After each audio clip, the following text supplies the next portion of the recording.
What's up with it, everybody? You tuned in to another episode of Everything Boxing. There he go talking that boxing again. I don't watch reality TV. I watch boxing. And you already know how we do. Like we do always. When you come in the building, let me know you in the building. Put in your name and let me know where you coming from.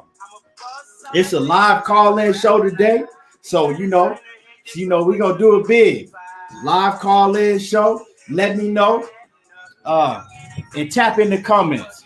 And you already know how we do. Before we get started, give me a second. I'm going to let everybody know that I'm on and running. And we can get the show started real soon. Yes, sir. Got a whole lot to talk about. On this Sunday. You know what I'm saying? Y'all ain't doing nothing else. Tune in.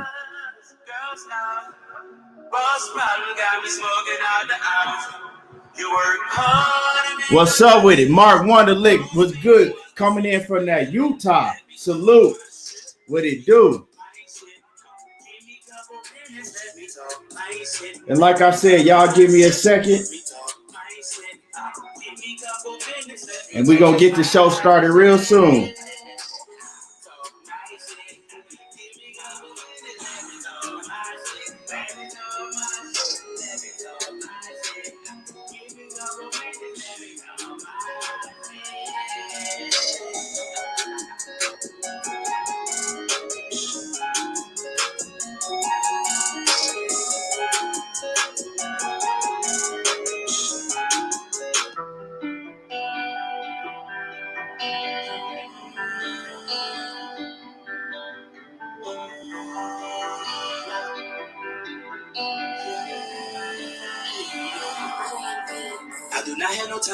Like I said, when you come in the building, let me know you in the building. Tap in, let me know where you coming from. Like I said, we got a lot to talk about, and we're going to get the show started real soon. I'm just letting people know that I'm in the building.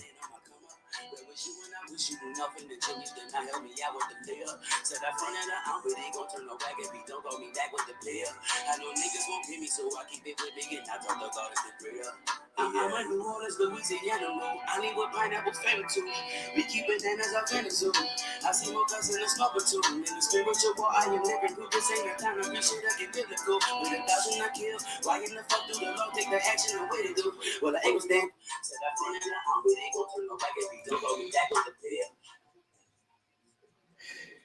Dayton Henry Jr. was good with it. You already know. Till this day, ain't nothing changed. Larry Foster was good with it. Edwin Rodriguez, what's going on? He said from 1806-17, Mikey Garcia. He says put Mikey on Danny, KO by Danny. Larry Foster coming in from that 864, that South Kakalaki. Todd Swindle in the building from that 404, that ATL. What's up with it?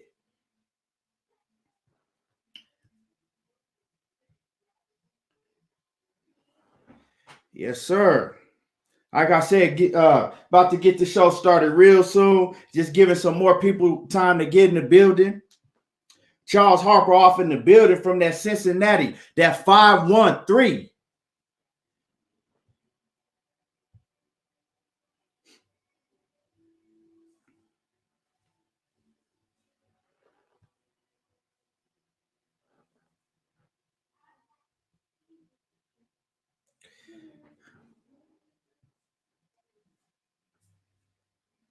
Yes, sir.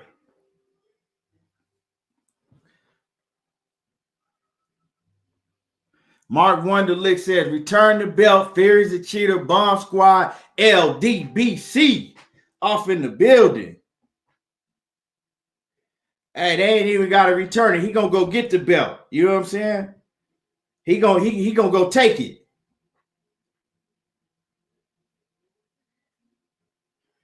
You best believe he will be champ again.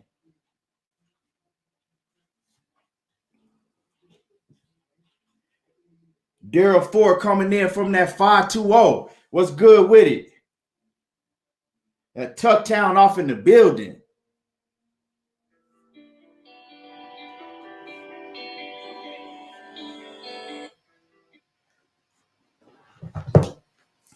Like I said, I'm gonna go ahead and get the show started.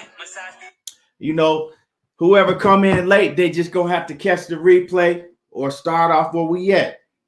But yeah, so let's talk about, what went on this weekend. Let's talk about the fights that went on this weekend. Because I mean, we've been spending time and time again talking about what happened last week. Let's get into, let's talk about boxing. Let's talk about what happened last night.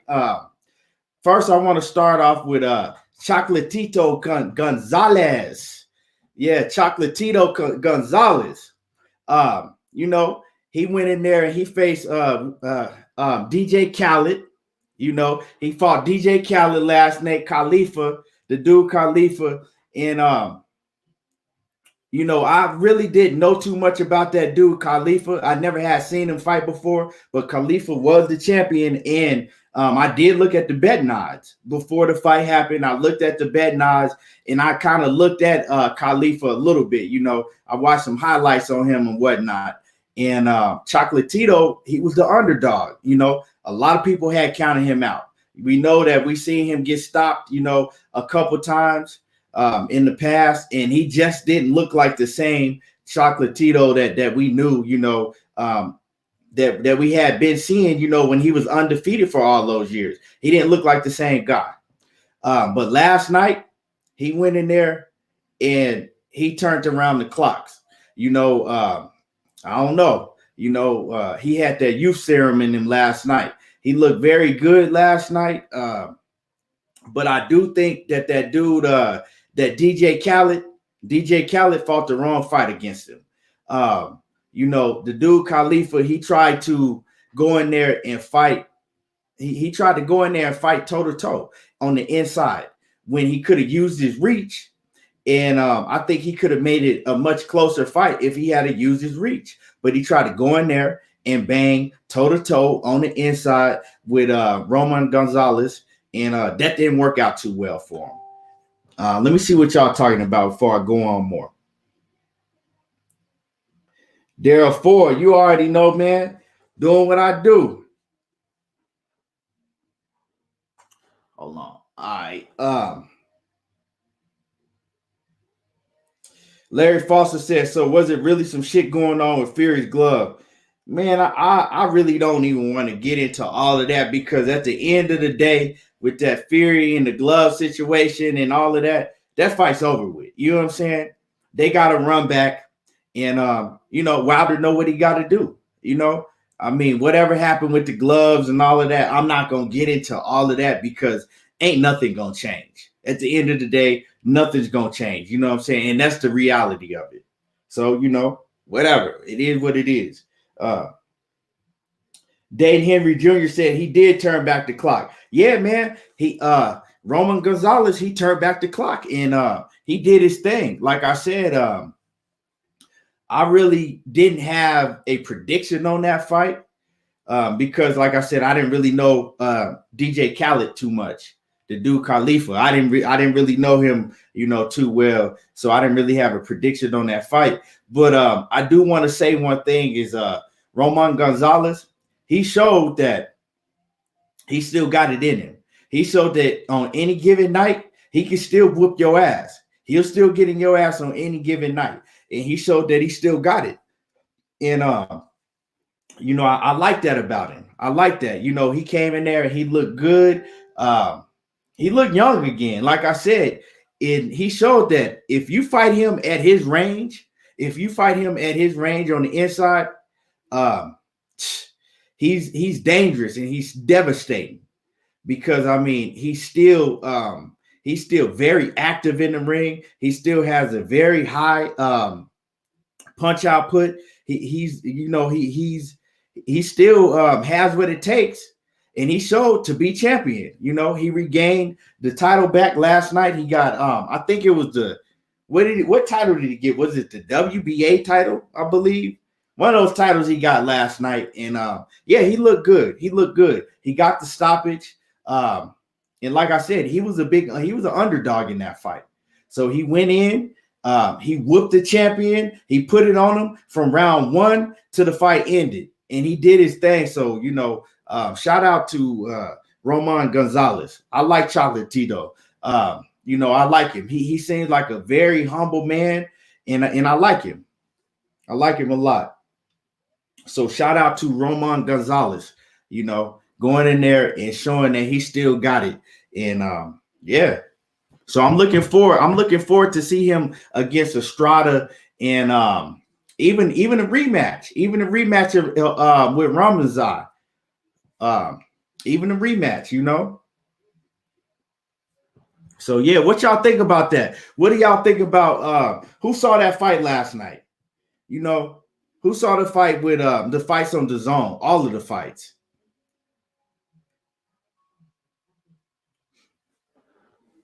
And like I said, the number is on the screen. So if anybody want to call in and discuss anything, any topics, the number's on the screen. The number's in the comment section also. And I'm going to put the number again in the comment section right here in the Facebook comments also so y'all can get it. If anybody want to call in and discuss anything, boxing. We talking boxing. And we got a lot more to get into. I got some news I want to talk about and everything. Let me see. Hold on.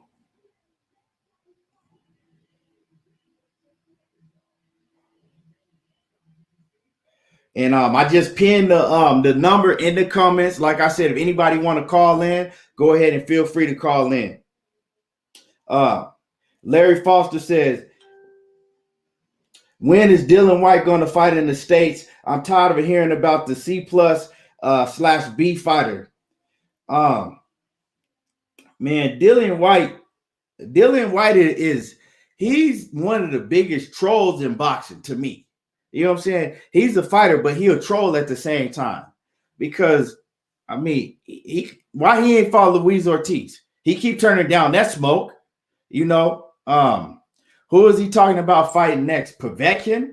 Nobody everybody. Povetkin being passed around like a used bitch. Like everybody over there in the UK. You know what I'm saying? When you want to look, go fight Povetkin. Here's Povetkin. Like come on, man.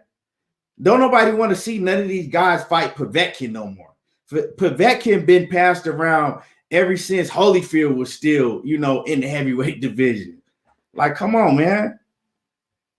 Nobody want to see him no more. Povetkin 40 plus years old now. I think he's 40. It's cool, but everybody done fought Povetkin. Why is Dillian White fighting Povetkin? Nobody want to see that. I don't want to see that. We chopping up Boxing Nation says, I enjoyed the card last night. Joe Parker was impressive. I saw that Joseph Parker fight. He did look good. He looked good, but at the end of the day, who is he fighting? Who is he fighting? Like I always say, a lot of these guys, they could look very good depending on who they fighting. We've seen Joseph Parker fight several times. We know who Joseph Parker is. That's why I didn't even really start off the show mentioning Joseph Parker, because it's like, okay, yeah, he got the stoppage and he looked good, but who does he look good against? We've seen Joseph Parker. We've seen him in there against Andy Ruiz. We've seen him in there against Anthony Joshua.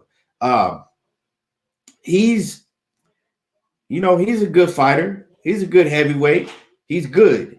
He's not nothing special. He's nothing great. He's good. That's about it. I don't think that he would look good like that against a top opponent. I don't even think he put him in there against Adam Kornacki or somebody like that. Put him in there against Charles Martin. All these other heavyweights that's out there, and you putting him in there against guys like the dude that he fought last night. I don't even know his name, but yeah, why are you even fighting guys like that? You're a former champion, right? You fought top level competition already. So why I didn't see the point of him fighting the guy that he fought last night. But like I said, yeah, he looked impressive, but it wasn't impressive against nobody, you know. We chopping it up. Boxing Nation says, true, I want to see him match up against better. Yeah, he got to match up against better competition at this stage. Let me see. Calderon says Chocolatito looked great after having 2 fights in 3 years, beat an unbeaten champion in spectacular fashion. I do agree with you. Like I said, now Chocolatito, that's somebody that we could talk about and we could say that he really looked good, you know, because he went in there and he beat somebody that was a champion that was, you know, was supposed to win. That was the favorite to win that fight. He went in there as an underdog and looked great doing it and getting the stoppage. So like I said, you know, shout out to Roman Gonzalez. And he shows that everybody talking this shit when they see somebody take an L, you can come back because we've seen him get the shit beat out of him on several occasions. And look what he was able to come back and do last night. You know what I'm saying? So you can't, it's not, I mean, come on now. Y'all need to cut it out with this bullshit when you see somebody lose that you've been praying to see lose. Oh, well, everybody take L's. If your name ain't Andre Ward or Floyd Mayweather, you ain't got shit to say.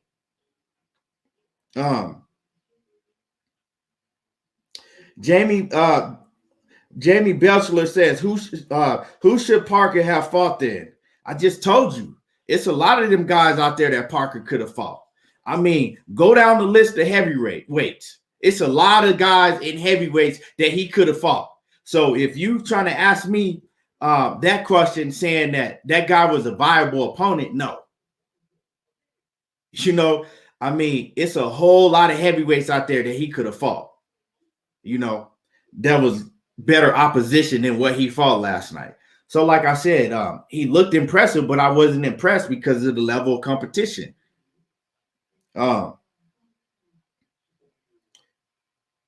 Yeah, so anyway, other than that, let's go ahead and talk about let's talk about Mikey Garcia last night. You know, let's talk about Mikey Garcia. Mikey Garcia, and I want to let it be known that I'm a huge Mikey Garcia fan. And it's funny because I see a lot of new Mikey Garcia fans, and I see a lot of the same people that used to talk shit about Mikey Garcia before he fought Errol Spence. When Mikey Garcia was going to fight Errol Spence, I saw a whole lot of new Mikey Garcia fans just because they wanted to go against Errol Spence. The same people that was always talking shit about Mikey Garcia in the past, you know, when Mikey Garcia started, when he came back with PBC and he was, you know, on his comeback mission, right? The same dudes that was talking a lot of shit about Mikey Garcia, talking about he was overhyped, he ducked Gamboa, and he did this and that. Now, all of a sudden, these same dudes is Mikey Garcia fans. I've been a Mikey Garcia fan ever since Mikey Garcia first came in the professional ranks. I just always liked Mikey Garcia. Huge Mikey Garcia fan. So last night, I expected Mikey Garcia to go in there because I think so highly of Mikey Garcia. That Errol Spence loss didn't mean nothing to me because I think that highly of Errol Spence, and I think that, you know, Errol Spence is just on another level, especially when he's on his A game and he's focused. I think he's just on another level in the 147-pound division, period. So Mikey Garcia moving up and losing to Errol Spence, I mean, I knew that was going to happen. So it wasn't nothing surprising to me. So anyway, last night, you know, I expected Mikey Garcia to go in there and get a decisive 12-round decision. I didn't expect Mikey Garcia to go in there and knock out Jesse Vargas because Jesse Vargas had never been stopped, and he's fought some of the best guys in boxing. You know, Jesse Vargas has even fought at 154 several times. So, you know, he's even said that he wanted to, you know, 154 is his division. So Mikey Garcia, he came out And Jesse Vargas came out harder. Jesse Vargas, to me, I saw that Jesse Vargas won the first 3 rounds. The 4th round was debatable. You know, it could have went either way. You know what I'm saying? I saw that Jesse Vargas won the first 3 rounds clearly. The 4th round came, and I saw it was back and forth, you know. The 5th round, I don't remember, but like I said, all in all, what I did see is a lot of those rounds, Mikey Garcia would hurt Jesse Vargas, right? And early, you know, he would come out early and he would hurt Jesse Vargas in a lot of those rounds. But he wouldn't follow up with anything, you know? And he would, to me, he was letting Jesse Vargas come on and steal the rounds because Jesse Vargas was a lot more active. Jesse Vargas was pressing the action in a lot of those rounds. He was countering Mikey Garcia, and he was throwing a lot of combinations. When Mikey Garcia looked at very slow a lot of the rounds, and like I said, he looked like he was just waiting. He was trying to get in range, but he was trying to get in range to pick his shots. But Jesse Vargas was going, you know, using a beautiful jab to the head and to the body, and he wasn't letting Mikey Garcia get in range. So for people that's scoring the fight and giving Jesse Vargas 2 rounds, I had to fight a draw. You know, I had to fight a draw. Like I said, I expected Mikey Garcia to go in there and win decisively, and I'm a huge Mikey Garcia fan. I was going for Mikey Garcia, but 2 rounds, that shit's crazy. Like, how can you give Jesse Vargas only 2 rounds in that fight?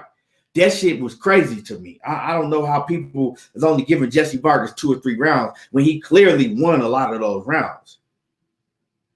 Let me see.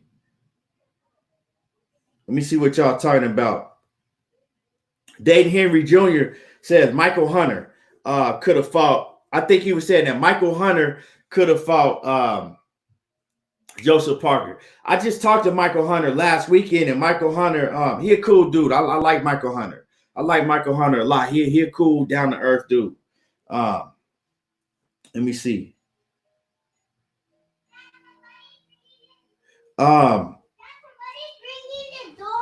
Y'all hold on for a minute. I got somebody. Hold on for a minute. Hold, sit tight, and we're gonna get the show continue. Give me 1 minute. Hold on for a minute.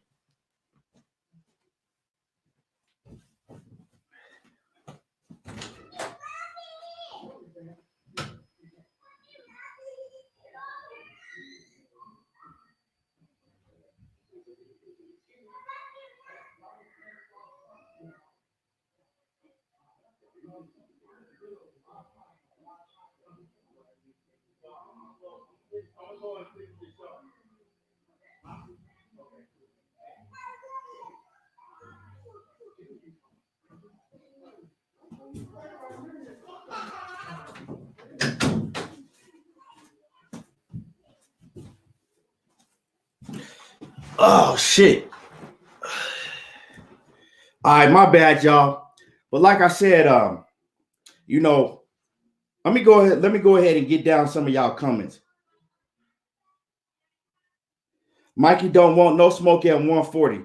Larry Foster says Mikey don't want no smoke at 140. I think that Mikey Garcia is an elite fighter at 140 pounds. Hold on. Yeah, I think that Mikey Garcia is a hell of a fighter at 140. It's crazy though, because Mikey is just so adamant that he can win and be a champion at 147. And, you know, I know he had a whole year layoff almost, but what I saw last night, I'm not really seeing that. Like, I think that Mikey needs to go down to 140. Because at 140, Mikey can handle any of those guys that compete with any of those guys at 140. It's, you know, 140 is a hell of a division right now. But he's not gonna run through no Josh Taylor, Regis Progress. Those are all great fights at 140. You know, even I think he'll beat Maurice Hooker. You know, him and Josh Taylor would be a great fight. I think he probably beat Josh Taylor. But like I said, him at 147, Mikey Garcia at 147 pounds at the welterweight division, I think that he needs to move down to 140. Yeah. And before I would have told you different. Before I would have told you that I would, Mikey Garcia would have been able to beat Danny Garcia. I had picked Mikey Garcia to beat Danny Garcia.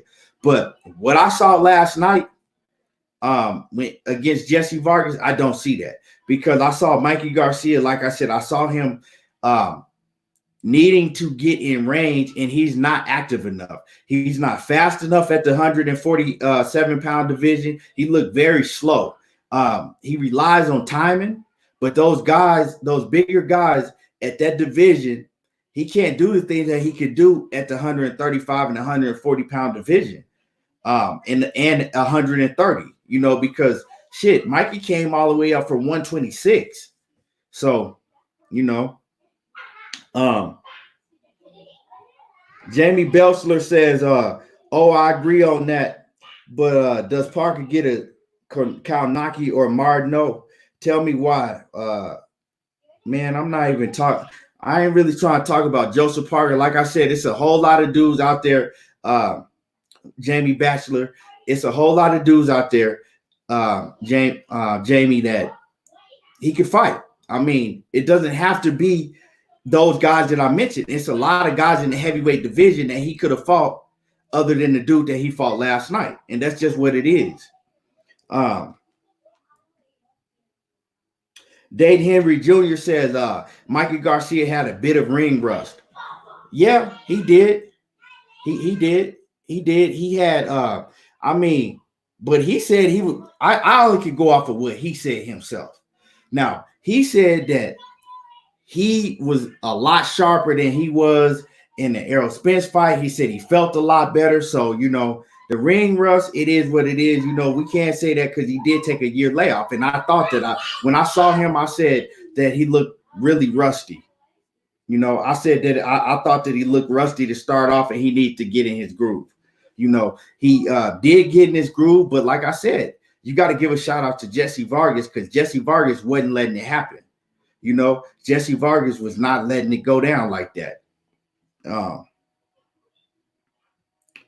Larry Foster says, I pray Pac and Mikey Garcia fight. He says, Garcia going to sleep again. I'm Team Pac till this day. Mikey Garcia ain't never went to sleep, my dude. Like, Mikey Garcia got a solid granite chin. Like, ain't nobody gonna put Mikey Garcia to sleep. We've seen that. You know what I'm saying? As far as Mikey Garcia and Pac-Man fighting, that's a good fight, but I don't want to see that fight because, like I said, you got these other guys that's way more deserving of a fight with Manny Pacquiao in the 147-pound weight division than Mikey Garcia is. Just keep it real. Mikey Garcia does not deserve a fight with Manny Pacquiao. And that's just what it is. And I like I said, I'm a huge Mikey Garcia fan. I love Mikey Garcia, but he don't deserve a fight with Manny Pacquiao over some of these other guys at the welterweight division. That shit's not fair for him to be able to come in the welterweight division, lose to Errol Spence, have a close, tough fight with Jesse Vargas, and then get a fight with Manny Pacquiao. Come on now, let's make that shit make sense. Larry Foster says Vargas won 5 rounds. I had Vargas. I had it a draw, but I don't see nothing wrong with you saying 5 rounds. That's still a close fight. That's still a close fight. All in all, even if you have Mikey Garcia winning by 1 round, that's cool. But having Mikey Garcia winning by a complete blowout and giving Jesse Vargas only 2 rounds, like, what fight was you watching? I don't understand that. Dane Henry Jr. says Mikey ain't trying to cut to 140 or 135 at this point in his career. He's blown up 140 fighter at 147. I mean, you could say that. I don't know. I just think that Mikey Garcia is really persistent on getting the title in another weight division at the 100. I think this what fifth weight division is that would that be his fifth weight division? I think he's just adamant on that. Y'all, hold on. Hey, y'all gotta be quiet, okay? Go in the other room like I told you to. All right. Damn, man. My bad, man. I got a house full of kids right now, and they hella loud. Let me see. We chopping it up boxing says, let me see. What'd he say? He says, should Errol Spence entertain a rematch with Mikey Garcia? Hell no. Like, for what? Like, why would Errol Spence entertain a fight with Mikey Garcia, a rematch? Like, that's not even relevant for Errol Spence. I mean, like I said, Mikey Garcia got a whole lot of like Mikey Garcia could go down to 140 and really become a true legend in the sport. At 147, it's not gonna happen. And I'm sorry to say, it's just not gonna happen. Mikey Garcia is not. Those guys are just too big for him. They too big. They too long, too tall. All of that, you know. Mikey Garcia has excellent skills, but at 147, it's just not his division. Let me see. Ronald Finkley off in the building. He says that Mikey Garcia fight was lackluster. Yeah, salute to you, Ronald Finkley. Yeah, man, like I said, I wasn't impressed. I was actually surprised because I thought that Mikey Garcia was going to beat the shit out of Jesse Vargas. And yeah, he did hurt Jesse Vargas. Don't get me wrong. He put hands on Jesse Vargas and he hurt Jesse Vargas, but he didn't have nothing to follow up with, you know. He just didn't have it to follow up. And he would let Jesse Vargas steal a lot of those rounds and be a lot more active than he was. I don't know if it was the weight. I don't know if it was rust, or I don't know if Jesse Vargas had power, right? Because a lot of times you'll see a guy hurt another guy, right? You'll see a fighter hurt a fighter in the ring. And we sitting there watching it, okay, now he got him hurt.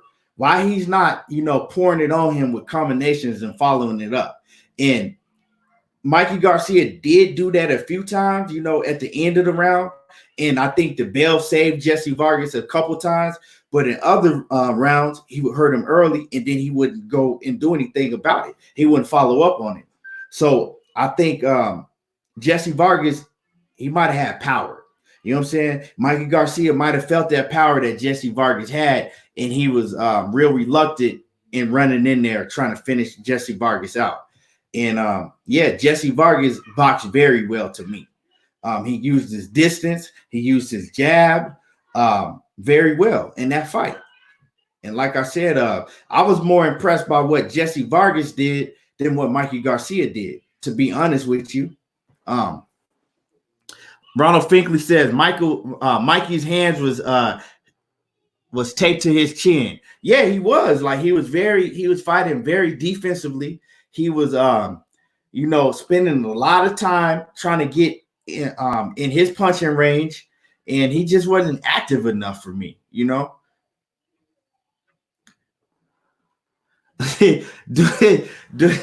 Man, dude's name is Leonard Ellaby's Nose. That shit funny as hell.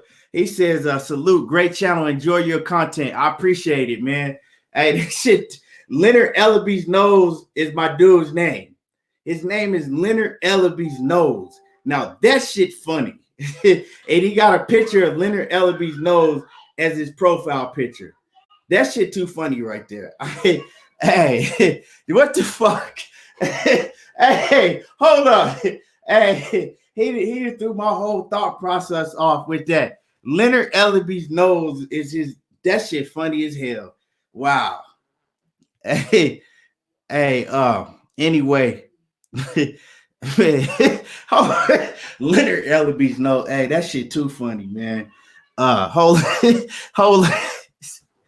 Oh shit. Why he got Leonard Ellaby's nose as his fucking profile picture though? Oh shit. Oh shit. Damn. What the fuck wrong with you? Oh, shit. I'm in tears. Oh, man. Man, let me get through some of y'all comments. Let me see. Let me see what y'all talking about in the comment section. Leonard Ellaby's nose says Garcia versus Prograis, Taylor winners. Garcia versus Prograis, Taylor winners. I mean, we already got Regis Prograis is finna fight Maurice Hooker, and that's a hell of a fight. That is a hell of a fight. Regis Prograis against Maurice Hooker. That's a hell of a fight, and I'm gonna get into that fight a little bit later on. Ronald Finkley says, I seen Chocolatito put on the clinic. Yeah, I was talking about that when I started the show, Ronald Finkley. I was talking about that.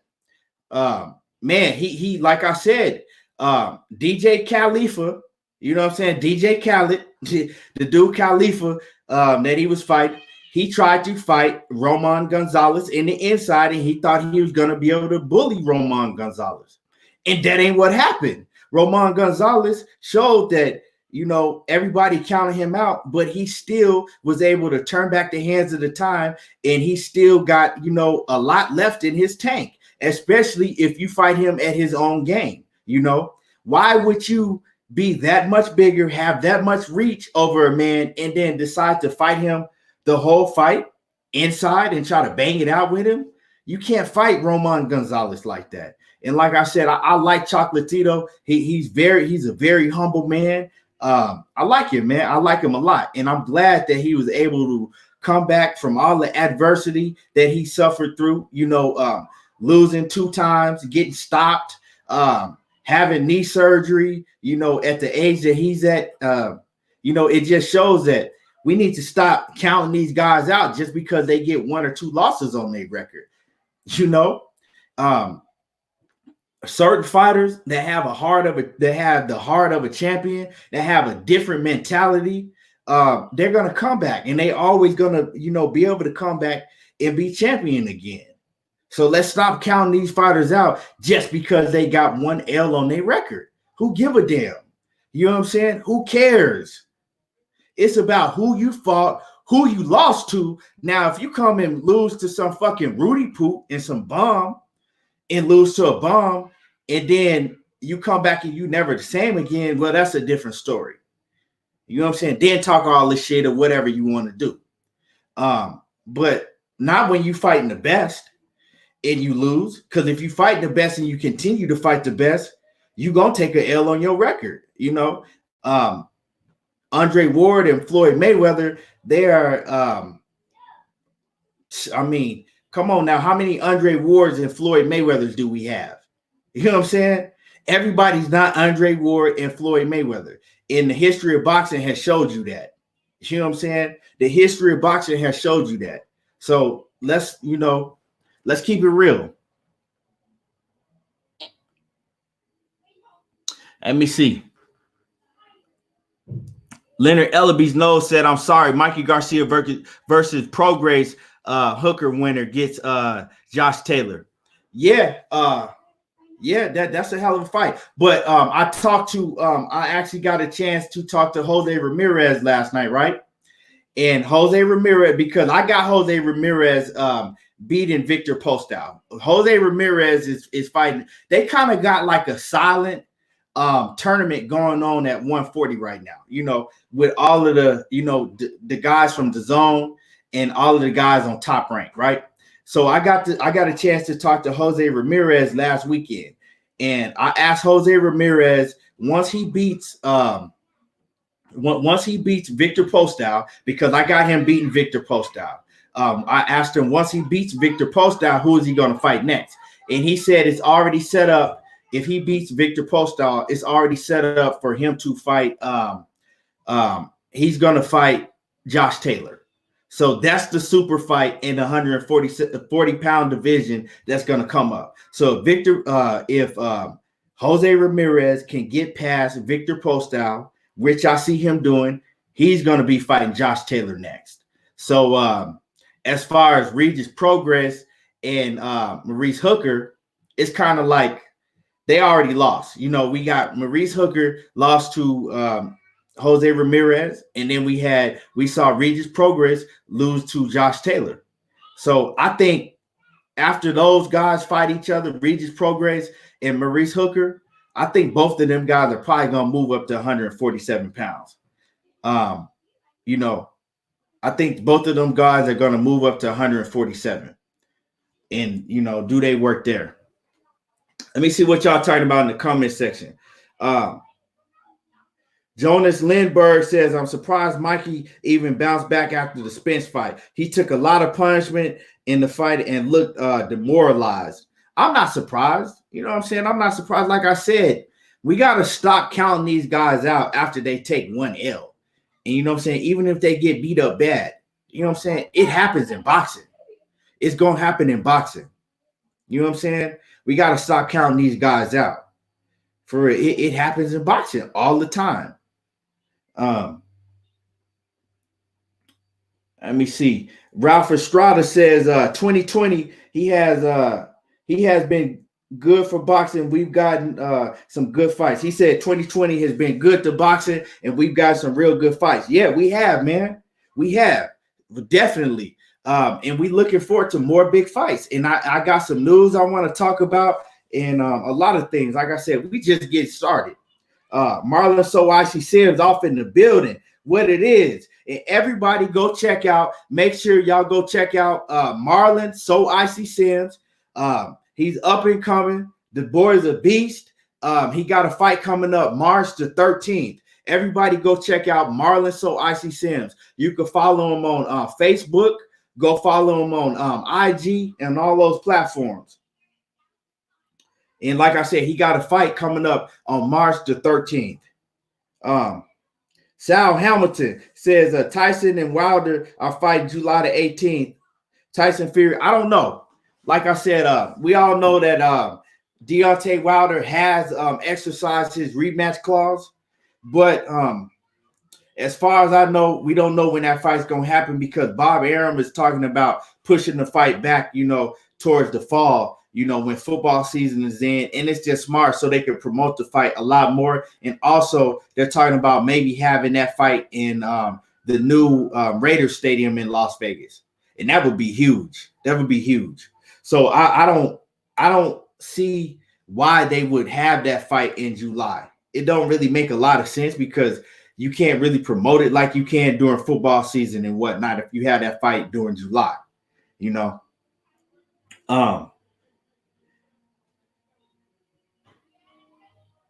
Sal Hamilton says no, it's going down. Well, like I said, it might be. We'll see. Like I said, it's real early. We don't have no definite but like I said, I gotta go check into that more. I gotta go, you know, check into that more. I gotta talk to some people that actually know. I know people that know Deontay Wilder that's really close with him. So like I said, I'll find out.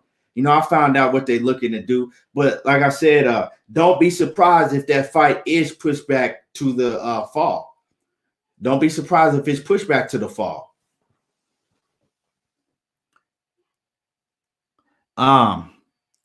Let me see. Ronald Finkley says, I think he's talking to somebody in the comment section.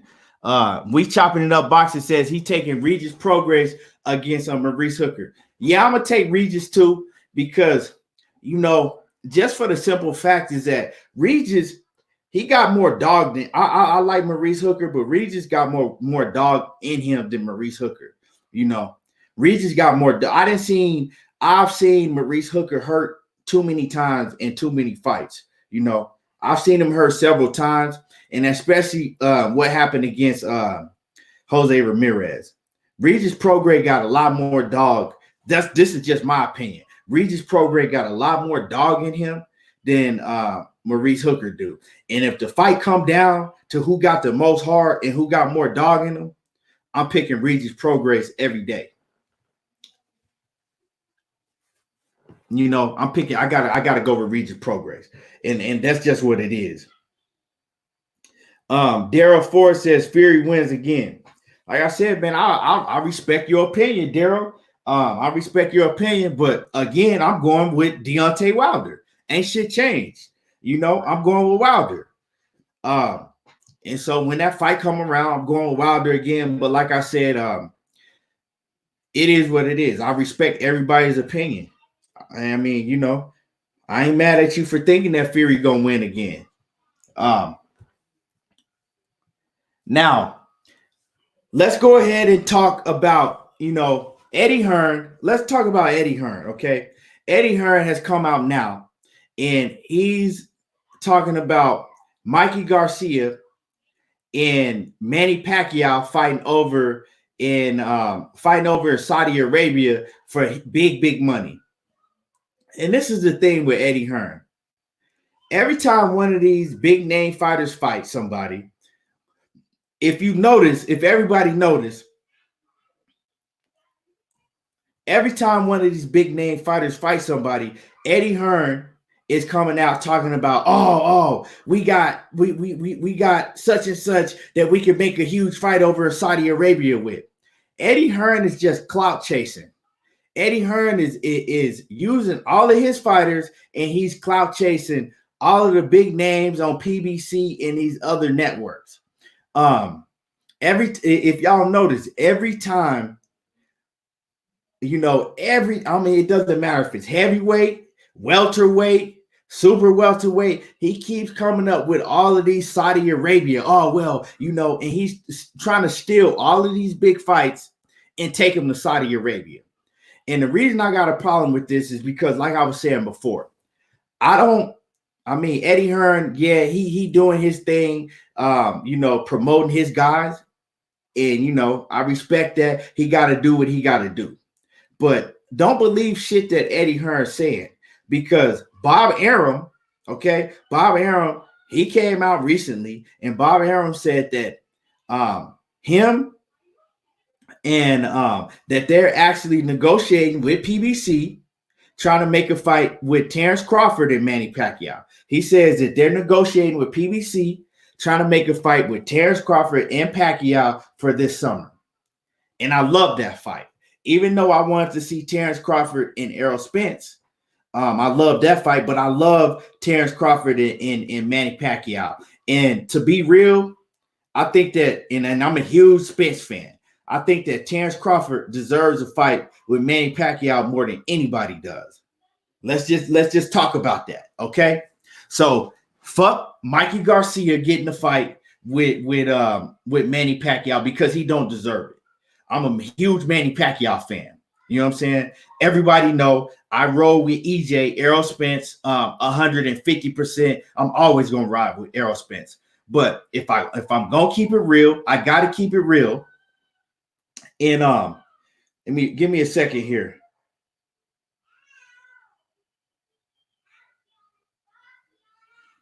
I just noticed, I was like, man, why the fuck ain't that many people in here today? And I just noticed I had my post on private, so only a few people could see it.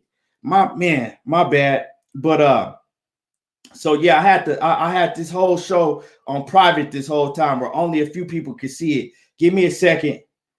Let me let everybody know that I'm on before I get to cooking. So just bear with me. I'm gonna let everybody know that I'm on before I continue to cook. Because I had the whole show on private.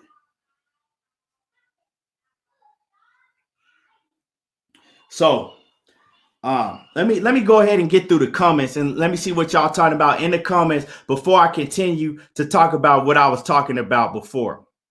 Let me see. Let me scroll through these comments. Sal Hamilton says, no, it's going down. I just found out. So Sal Hamilton is adamant that Deontay Wilder and Tyson Fury are fighting in July. Now, I'm saying that Deontay Wilder, right, and Tyson Fury was probably going to be pushed back to September, because that's what Bob Arum said. Bob Arum said that he was going to try to push back the fight, the rematch, the trilogy, all the way to September, due to the fact that They trying to get it in. They trying to get it, promoted during football season. And they're talking about maybe having that fight in the new Raiders Stadium in Las Vegas. So Sal Hamilton says that he's adamant that it's going down on July the 19th. Let me go ahead and check that out. Okay, like I said, I didn't do no research on that.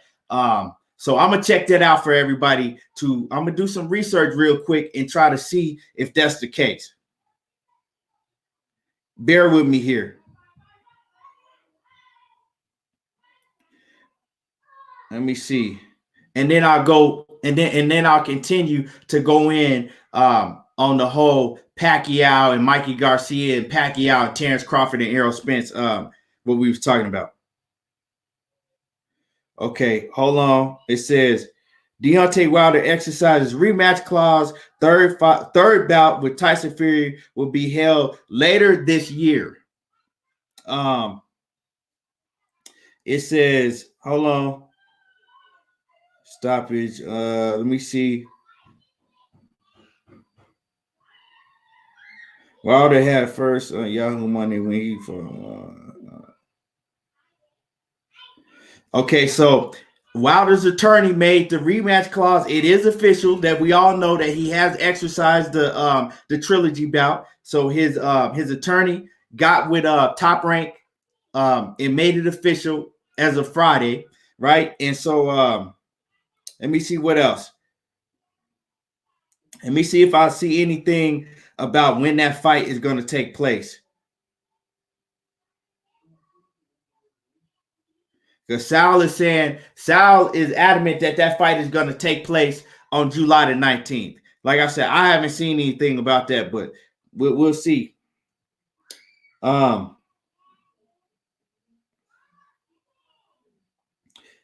the U.S. Sun says the fight will take place before the end of July.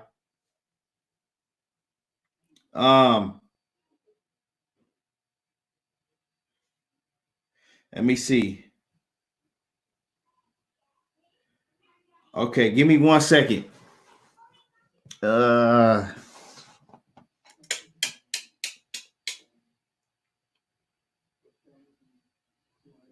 Yeah, so this is the thing, okay?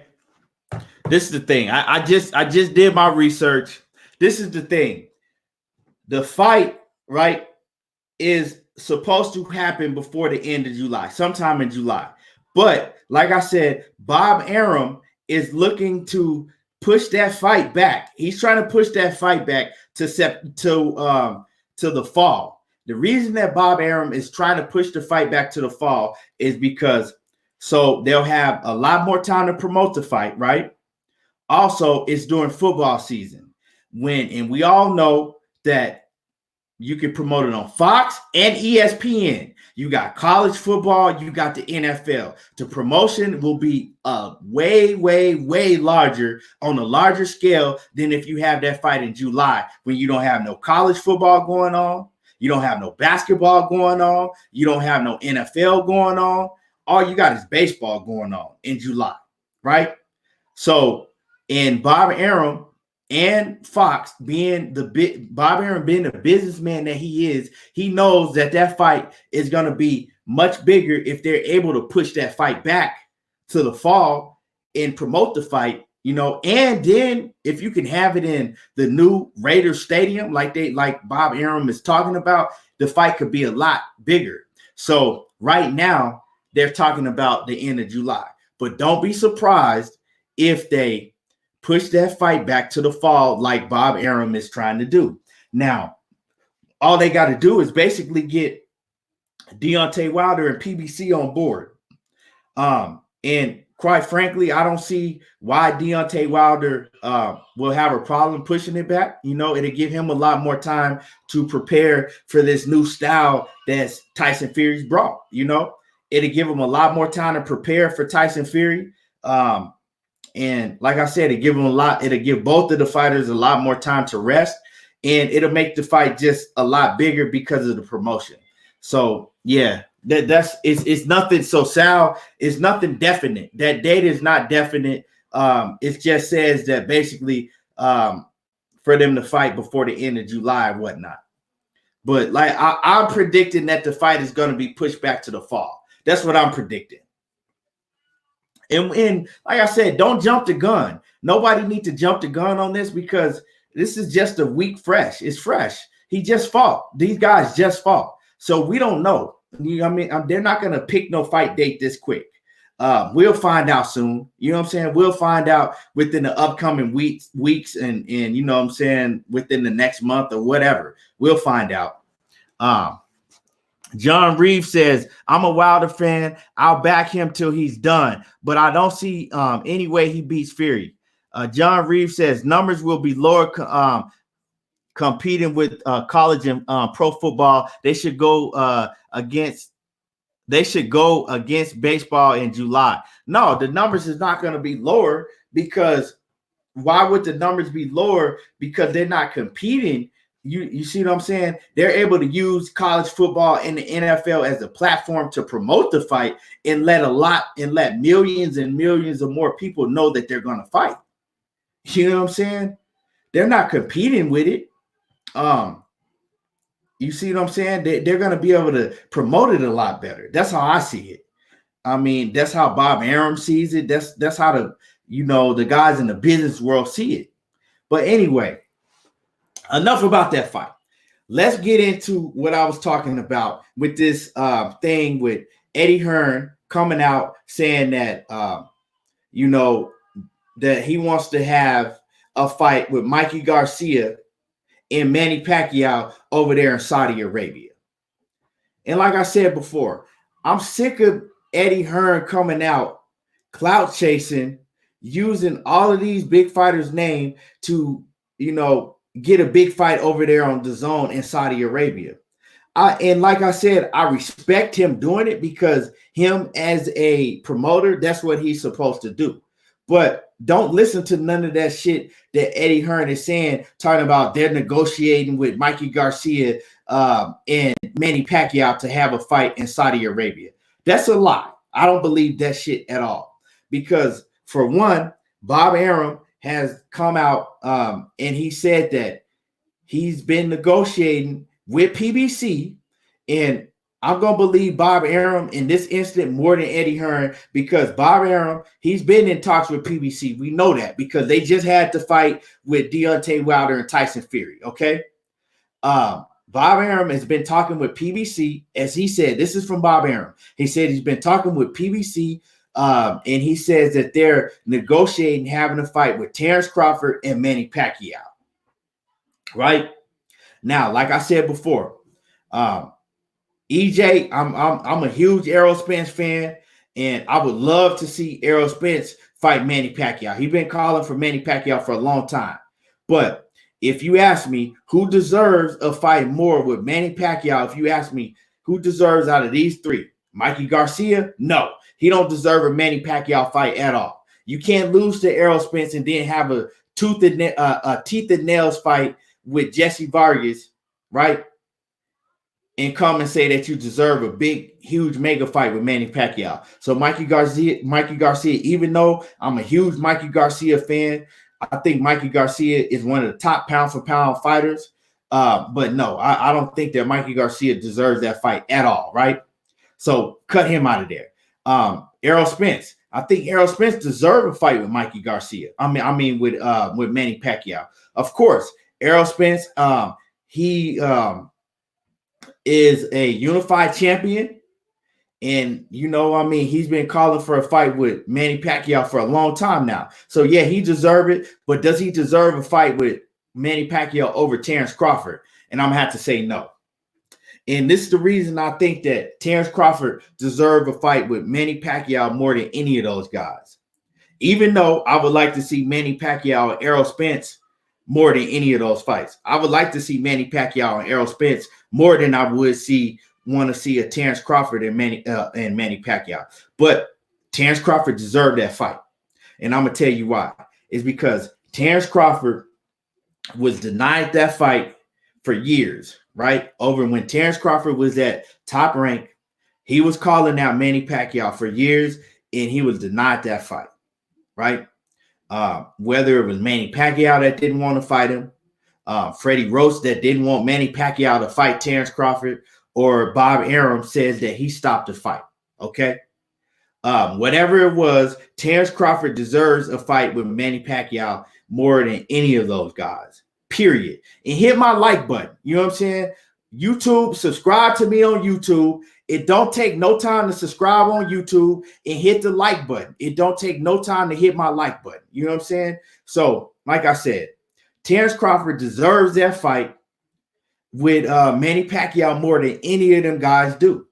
Terence Crawford, he was the first one in line to fight Manny Pacquiao, and he was never able to get a fight with Manny Pacquiao.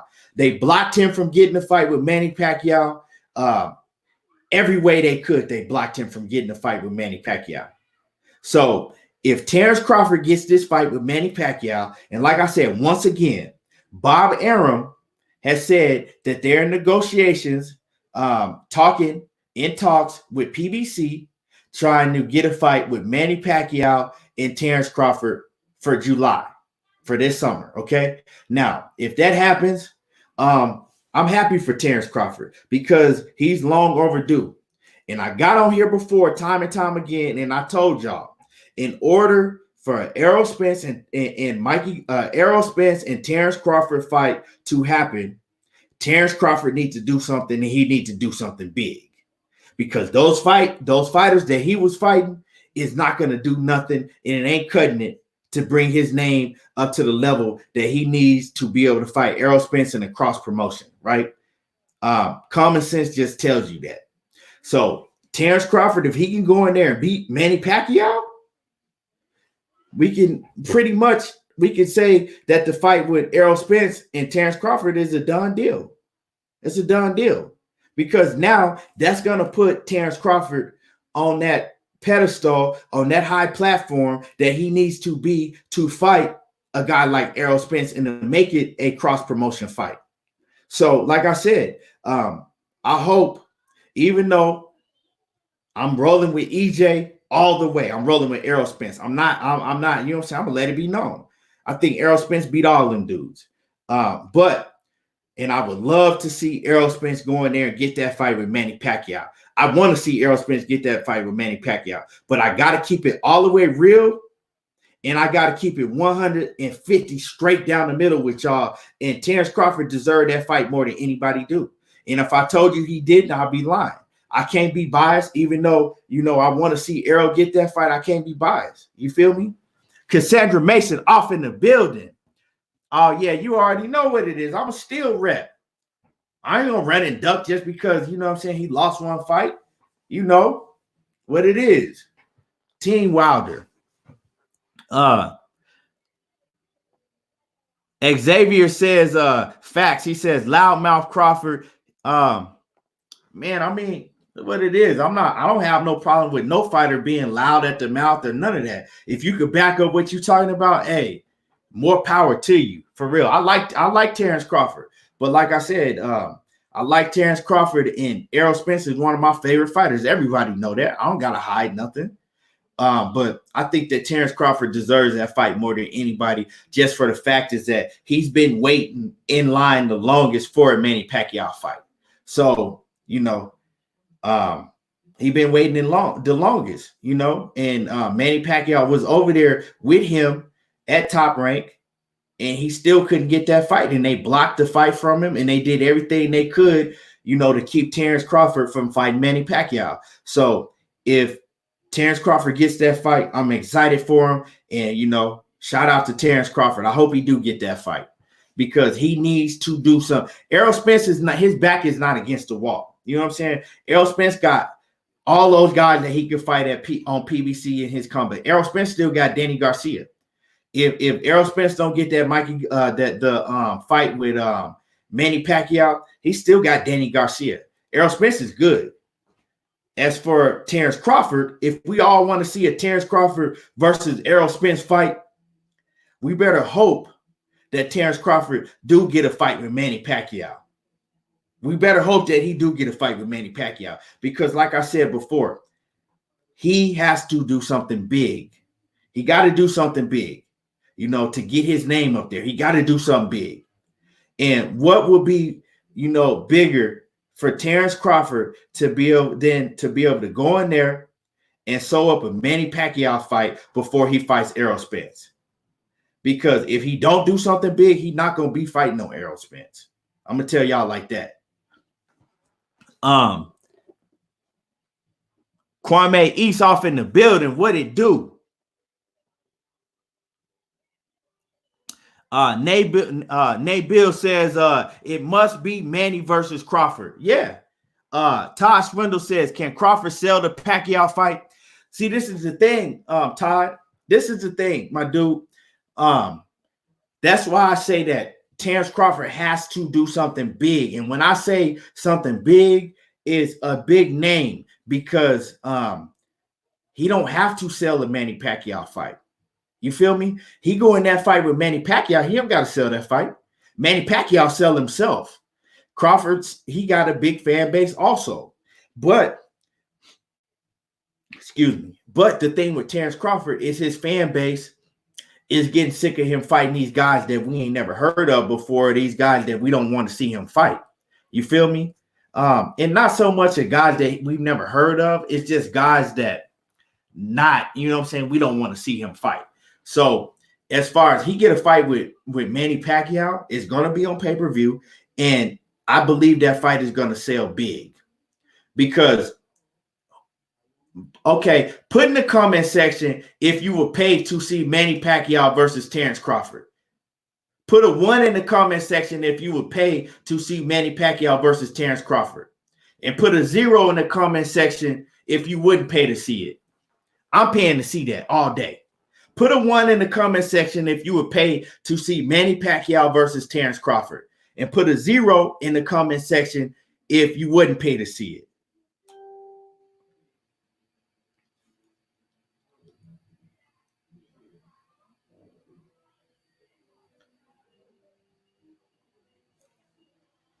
it. Xavier, he said he put a 1. He said he'll pay to see it.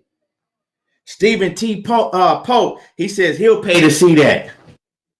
Like I said, put a 1 in the comment section if you'll pay to see Terence Crawford versus Manny Pacquiao, and put a 0 if you wouldn't pay to see it. Xavier says that's a 1,500 punch throw quickly between Pacquiao and Crawford. He says that's a 1,500 punch output. Bout. Let me see. Todd Swindle says with Pacquiao, all his fights are about the money. Will fighting Crawford make sense for the risk? Maurice Isaac says he put a 1 in the comment section. Like, I don't see nobody that wouldn't pay that. But Todd Swindle, yeah, I mean, it's a pay-per-view fight. It's a big fight. You know what I'm saying? It's a big fight. Luis Hernandez says 0. Well, okay, let me know why you would pay to see Terence Crawford versus Manny Pacquiao. Or are you a person that don't pay to see no fights and you just stream everything? Because if you're a person that don't pay to see no fights at all and you're going to stream no matter who it is, well, that don't really count. But let me know why you wouldn't pay to see that. Cassandra Mason says those top 2 guys everybody want to see. That's a fact. Cassandra, that's a fact. Maurice Isaac put a 1. Daryl Edwards, he says, I don't pay for fights, but that's a fight of the year. But like I said, if you don't pay for fights, that don't really count. You know what I'm saying? Because if you don't pay for fights, that means that it don't matter who it is, you're not finna pay to see it. But I mean, I respect you for keeping it real. Daryl Edwards, I respect you for keeping it real, you know? Stephen T. Pope, I appreciate it, my dude. Luis Hernandez says, I would pay.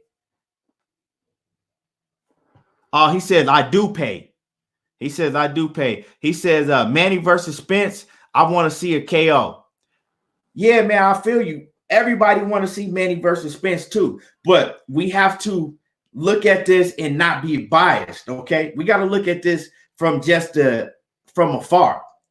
And can't nobody in here tell me that Terence Crawford don't deserve a fight with Manny Pacquiao more than anybody in the welterweight division, period. And the reason I say this is because when they were both on Top Rank, Terence Crawford was begging and pleading to fight Manny Pacquiao. And Bob Arum, And Manny Pacquiao's team, they did everything they could to block that fight, and that fight never happened. So he deserves that fight.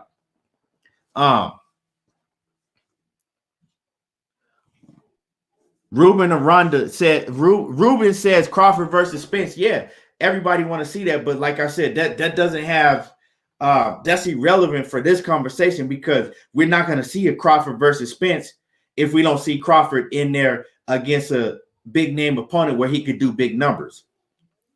You know what I'm saying? You got to get you got to you know what I'm saying? You got to crawl before you walk. You got to crawl before you walk. And Crawford's numbers in the past is not going to get him a big mega cross promotion fight with Terence with Errol Spence unless he fights somebody and get his name bigger. In the meanwhile, Todd Swindle says it will be a big fight, but if Pacquiao loses, then where does he go? Retire? That's what I'm saying. Pacquiao is Todd. Pacquiao is already basically in his career. It doesn't hurt Pacquiao to lose. I mean, a lot of people thought Pacquiao would lose against Keith Thurman, including myself. So if Pacquiao lose, it is what it is. But if Terence Crawford beats Pacquiao, that makes his name much bigger, right? And it makes a fight with Terence Crawford and Errol Spence huge on the level that it needs to be for them to go ahead and, pull the trigger on that fight. For them to pull the trigger on that fight and say, okay, we're going to go ahead and make this fight. And we're not talking about Terence Crawford and Errol Spence, okay? Because we know they both want to fight each other. They don't have no say-so, basically, when it comes down to the business, when you got ESPN, Top Rank, PBC, and Fox involved, when it's going to be a cross-promotion platform, like we saw with Fury and Wilder. They don't have no say-so at the end of the day. You know what I'm saying? They can't go and make that fight happen. They need the people that's backing them to make that fight happen. And Terence Crawford, he got to do something. You know what I'm saying? He got to do something.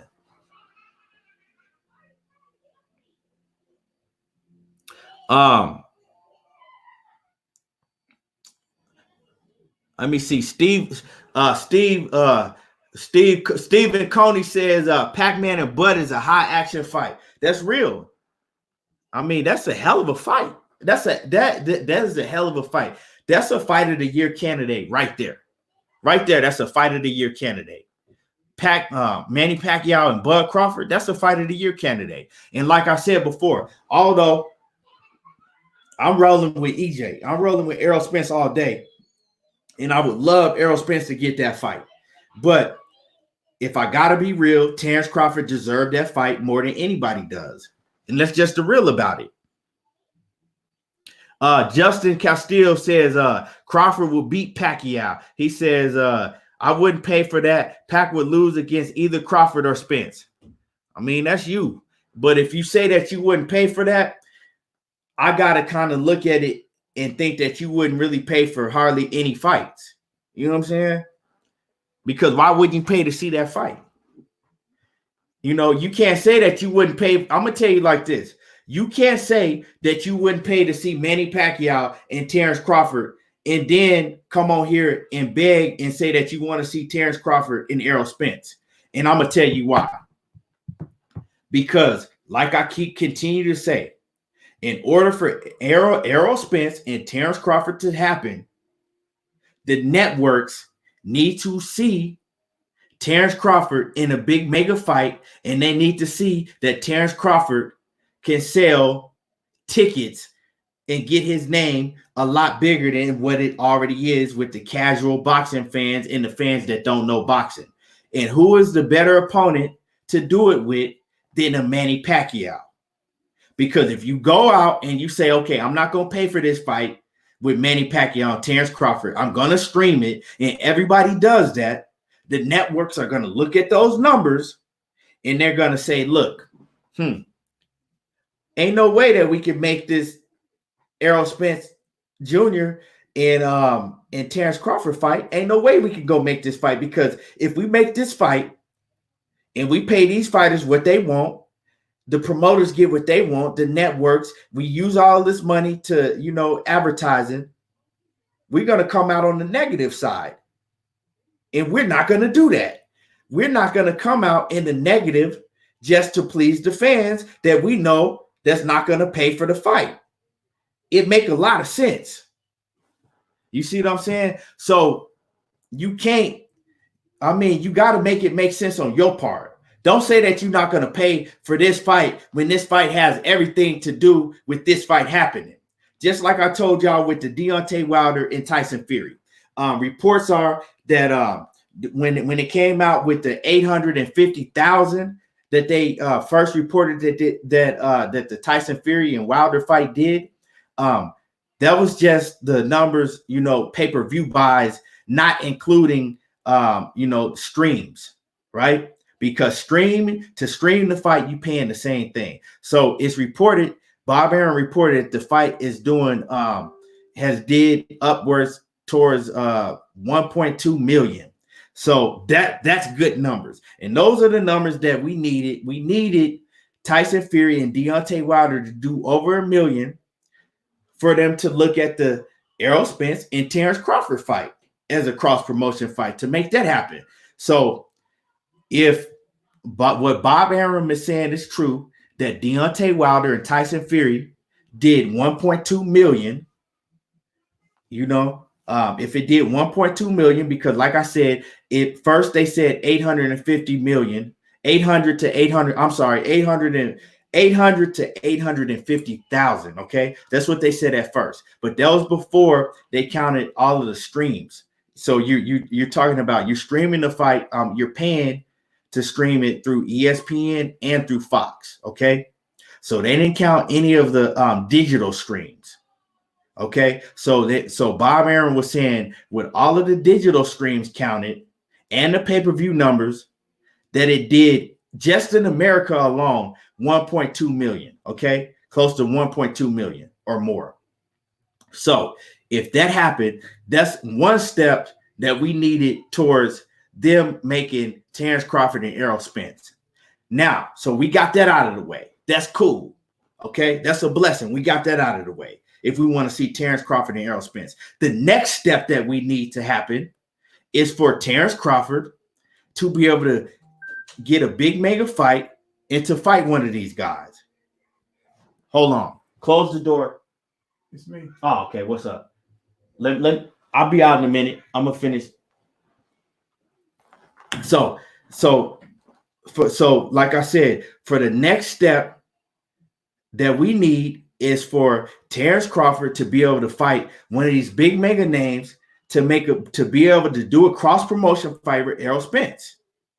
And if Terence Crawford has to come back and fight somebody that we don't know, or fight somebody like, throw a name out there, on Top Rank.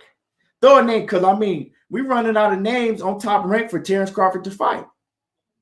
But if Terence Crawford go and fight another lackluster opponent that we don't want to see him fight, how do y'all think that they're gonna be able to put all this money into promoting a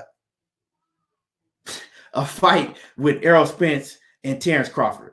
Where is it gonna come from? How are these fighters gonna get paid? How's the network gonna get put on? Where's it gonna come from? You got to make this make sense. And so for everybody talking about that they stream the Wilder fight and they streaming this fight, you are the reason why they are holding a lot of these fights back that we want to see. Because they looking at the consumer and they like the consumers are not even paying for big fights. They're still streaming it. And go back to the Tyson Fury and Deontay Wilder fight. Like I said, it did big numbers on pay-per-view. From what I'm hearing, it did very well. But they still said that 20 plus million people streamed the fight. 20 plus million people streamed that fight. Think about that. Take that in for a minute. 20 plus million.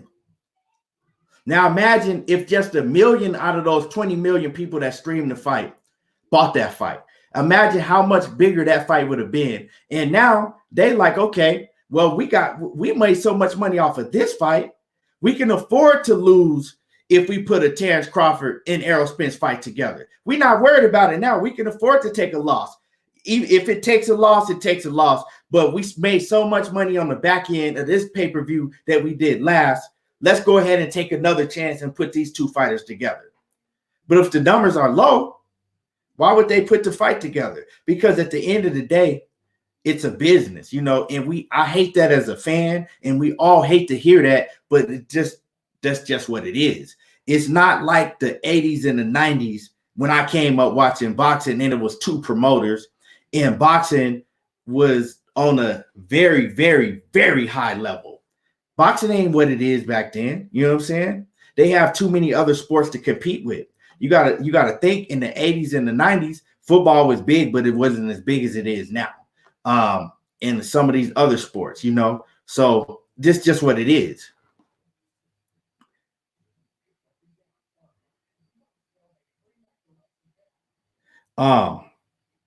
So let's see what y'all talking about in the comment section.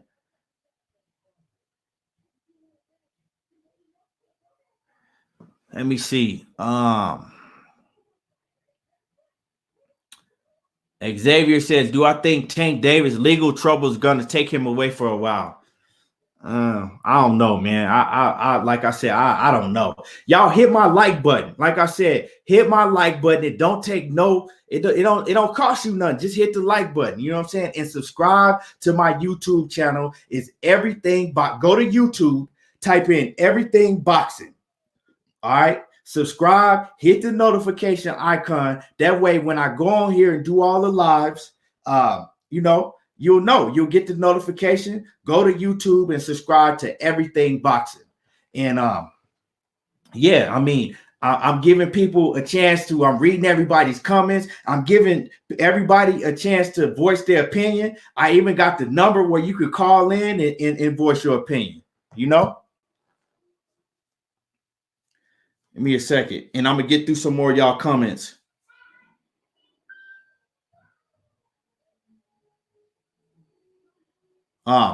So let me see.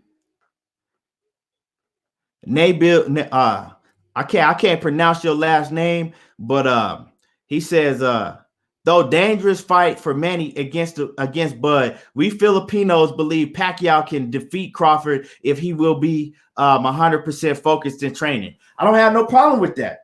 And that's not impossible. It's not impossible for Manny Pacquiao to beat Bud Crawford. You know what I'm saying?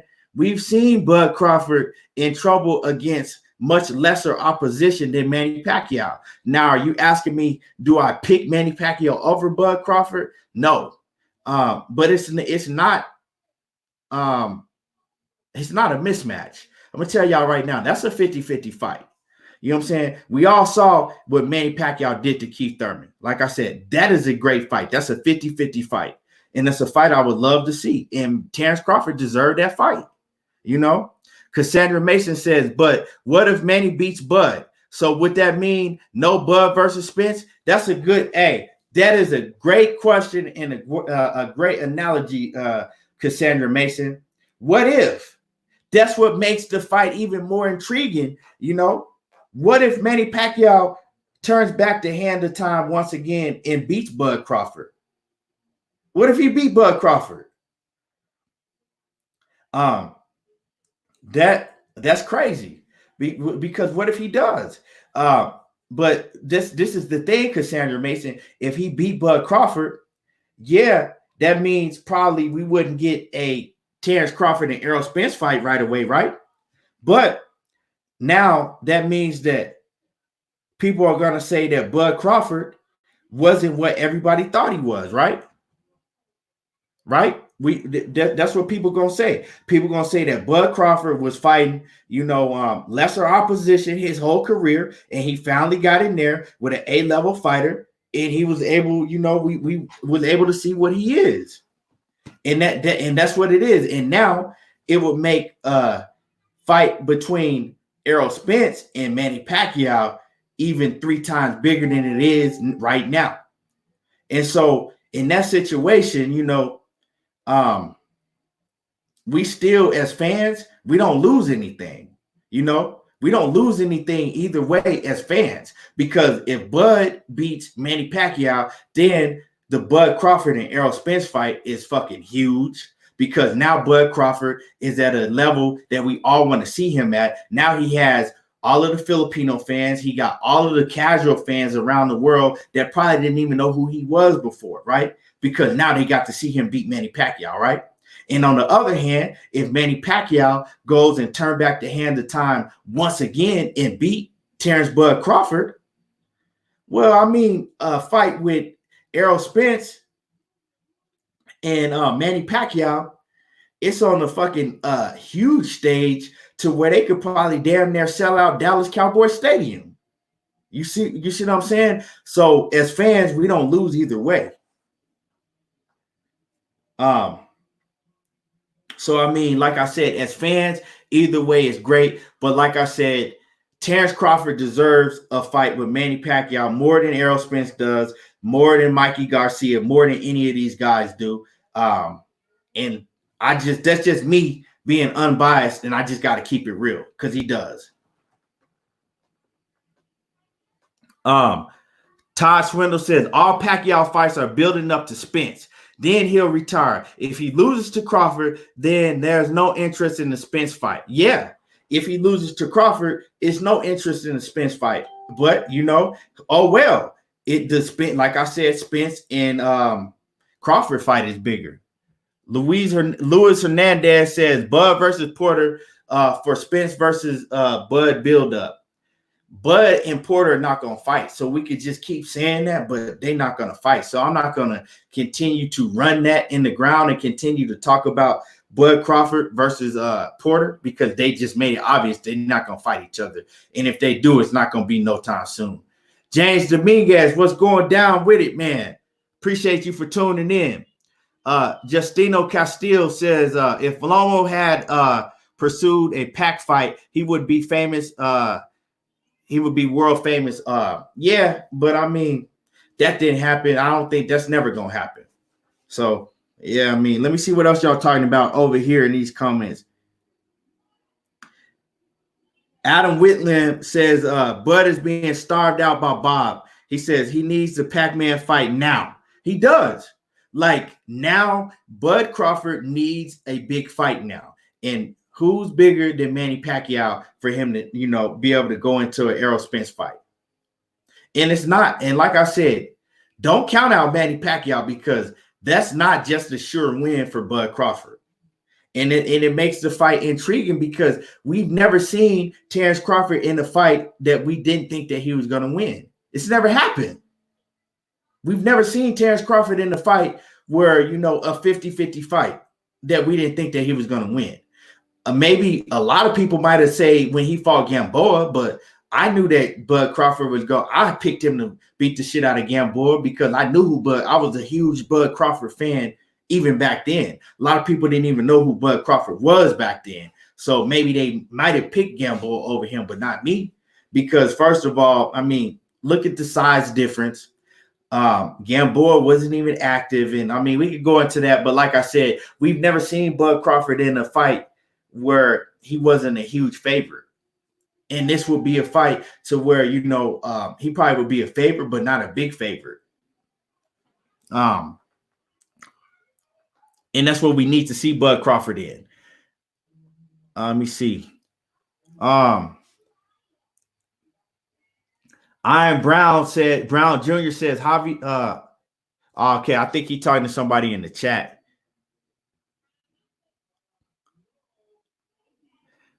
He said, Bud and Kell Brook. I mean, I like the Kell Brook fight, right? Myself. I wanted Bud Crawford to fight Kell Brook, excuse me, when they originally, you know, had talked about that last year, right? But the thing is that Kell Brook against Terence Crawford is not going to be nowhere near on the level of a high-profile fight as Terence Crawford versus Manny Pacquiao. And then if Terence Crawford goes and beats Kell Brook, right? Say he stopped Kell Brook. A lot of people are not going to give – I'm going to give him credit for it, because I still, you know, I don't downplay Kell Brook, but a lot of people are not going to give him credit for beating Kell Brook for the simple fact is that most people think that Kell Brook is washed up, right? Errol Spence told me last year when I interviewed Spence, I asked him about what he thought about Kell Brook and Bud Crawford fight, and he was like, Bud Crawford will beat the shit out of Kell Brook. He says that Kell Brook is washed up. And this is what Errol Spence said. You know what I'm saying? So a lot of people are just going to think that way if he goes and fights, Kell Brook.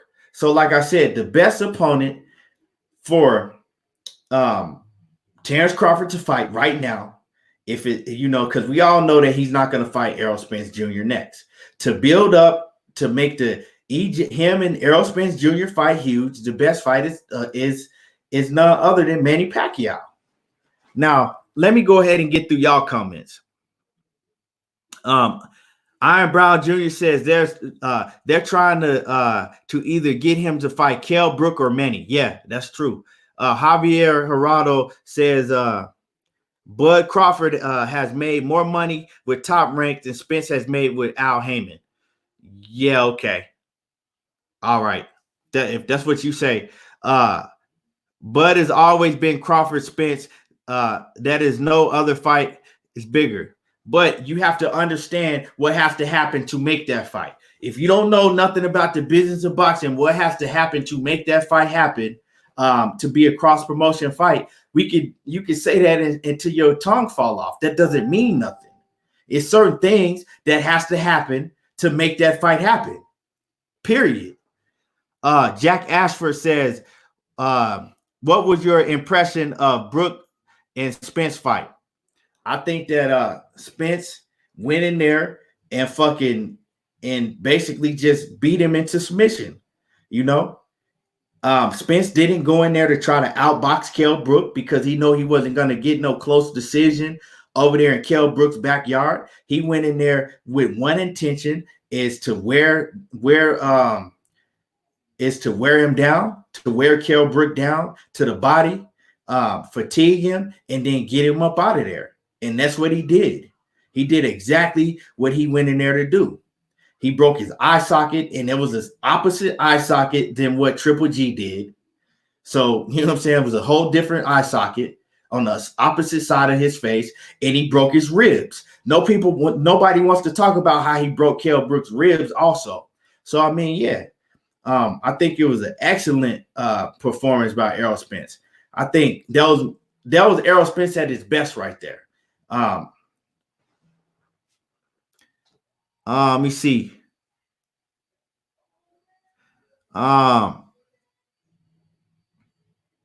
Javier says we already had Fury versus Wilder. They can make it happen. I explained that whole situation. I'm not really gonna go into that again.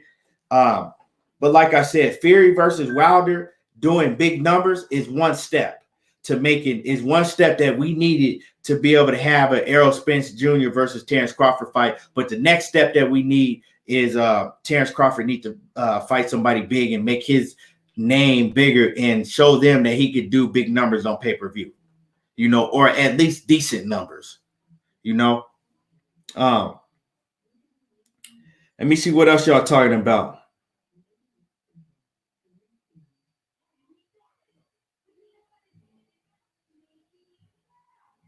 Otto Toro says Crawford might not want Porter, but Porter seemed interested. Crawford needs a Porter type fight. Yeah, I mean, Porter would be another big fight, but like I said, that fight's not gonna happen. Like, that fight ain't gonna happen. But that would be another fight. Let's talk about if Crawford doesn't get the Manny Pacquiao fight, who else can he fight out there that's not on Top Rank? Because we already know that Top Rank is not it's nobody on Top Rank for him to fight. Let me see. Tosh Rendell says the best fight for Crawford now is Porter. He says who he's not going. He says he's not going to fight Porter. He says if he fights Pacquiao and wins, it'll be said that he beat an old Manny Pacquiao. Whoever beats Manny next won't get the credit they deserve. He says, but it will put Crawford's name bigger. Yeah, that's all I'm saying, man. A lot of people might just say that he beat the old Manny Pacquiao, but at the end of the day, it don't really matter because now his name is already out there. You know what I'm saying? Now he's done big pay-per-view numbers.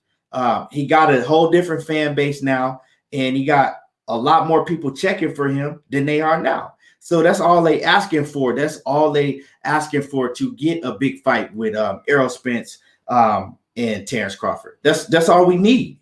Because like I said, one step we needed the fight with Deontay Wilder and Tyson Fury to do good numbers. We needed this fight with Deontay Wilder and Tyson Fury to be big.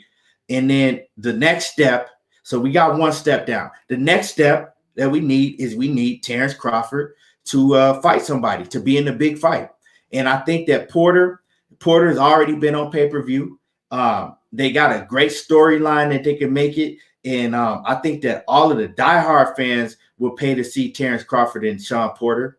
Now, we just got to think, like, are the casual fans going to pay to see that fight? I don't know. You know, I really don't know.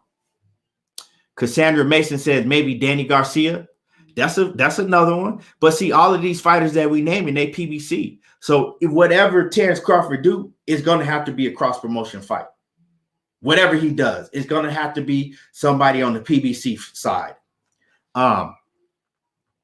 Jonas Lindbergh says, at this point, fighting Manny gets his name recognition more than improves your level of skills. Yeah, that's all we looking for is getting his name and recognition up, right? We want him to level up. That's all we want him to do is to level up to that next level so we could go ahead and stop talking about this Terence Crawford and Errol Spence fight, and so they could go ahead and pull the trigger and make the fight happen before the year is over, you know? Luis Hernandez says, if Crawford doesn't fight Manny, he can fight Mikey Garcia for a spectacular win for Spence versus Crawford buildup. That's not going to happen. Man, I mean, we getting further and further away from reality. Mikey Garcia and Terence Crawford are not going to fight. That fight ain't going to happen. So, and I see what you're saying. I respect what you're saying, Luis Hernandez. I see what you're saying. That's a fight I wouldn't mind seeing either, right? But that's just not reality. That fight ain't going to happen.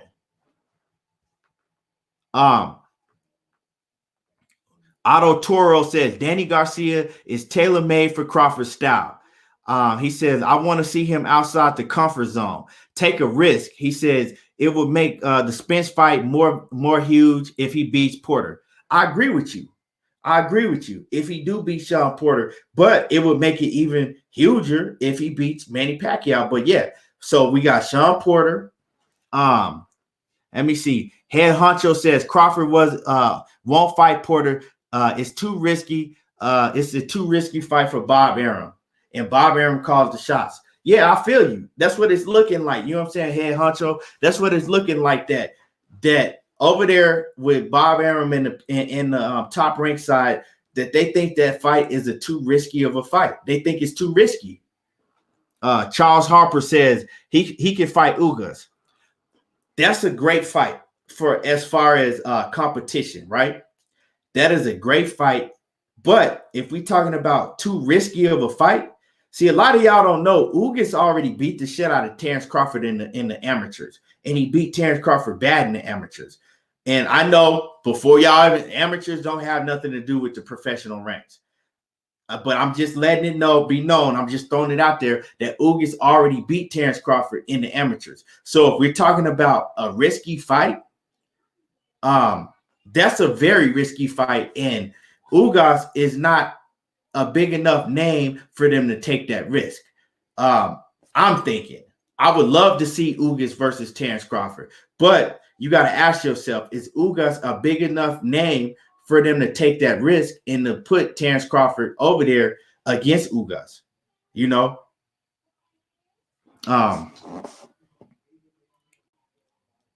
Stephen T. Pope says Mikey wants Errol Spence rematch. I mean, And Kell Brook does too, but what does that mean? That shit's irrelevant. Like that's Steven, like Mikey Garcia and Kell Brook talking about they want a rematch with Errol Spence. That's just clout chasing. Like, come on now. Like, why would Errol Spence rematch either one of them, especially Mikey Garcia? Like, bro, you lost every single round, and now you just had a fight that, in my opinion, you barely won against Jesse Vargas. And I love Mikey Garcia. Mikey Garcia is one of my favorite fighters in all of boxing by far. But, I mean, that's not relevant. Javier Geraldo says, you right. Mikey Garcia has had legal problems. He said Mikey Garcia has had legal problems with Top Rank, so it probably won't happen. Yeah, Mikey Garcia is not fucking with Top Rank, period. That fight is not even, Mikey Garcia and Terence Crawford, that's not even a possible fight. Otto Toro says he agreed with me on Pacquiao. He also says, I thought that Ugas beat Porter in their fight, but he's not the style I want to see Crawford challenge himself against. I would love to see Crawford fight Ugas, but like I said, in order for Crawford to get his name bigger, Ugas is not the guy. And I do agree with you, Otto Toro. I feel that Ugas beat Porter too. Definitely. I thought that Ugas edged the close fight out against Porter also. Todd Swindle says, agreed, Ugas' name not big enough for the risk.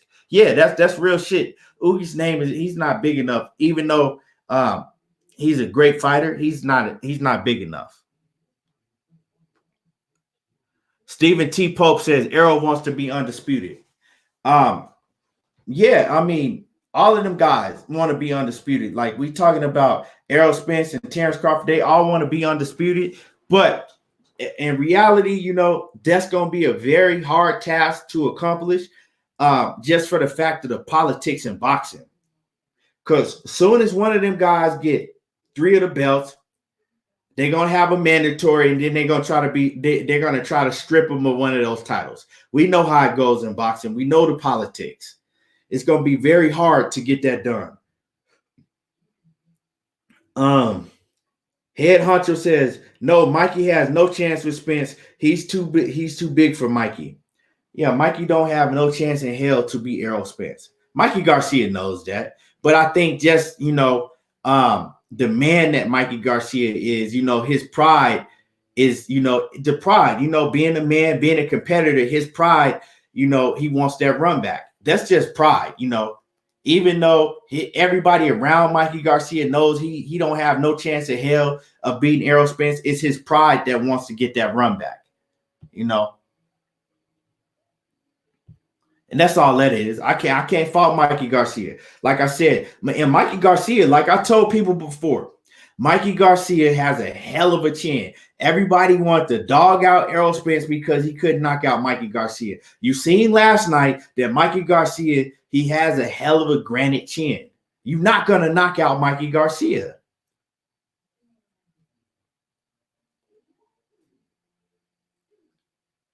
You just not. You're not going to get Mikey Garcia out of there like that. And like I said, go to YouTube right now. Go to YouTube. Go to Everything Boxing and subscribe to the channel. Hit the bell icon so you get all of my notifications, and hit my like button because it don't take no time to hit that like button.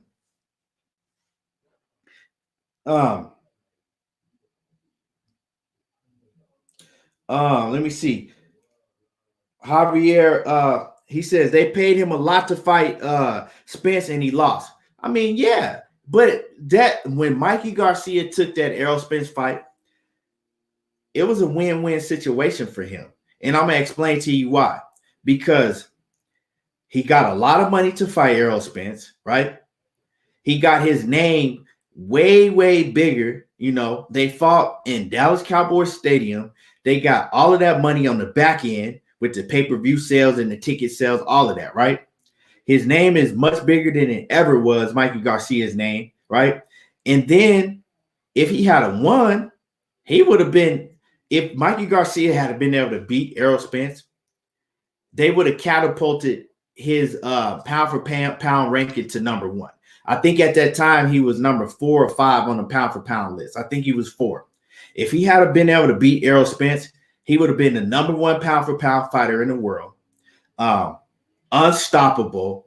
And I mean, what more can I say? Like, people would have been talking about Mikey Garcia like he was the best thing since boxing ever happened. I mean, you know, and then he lost. Nobody's counting against him.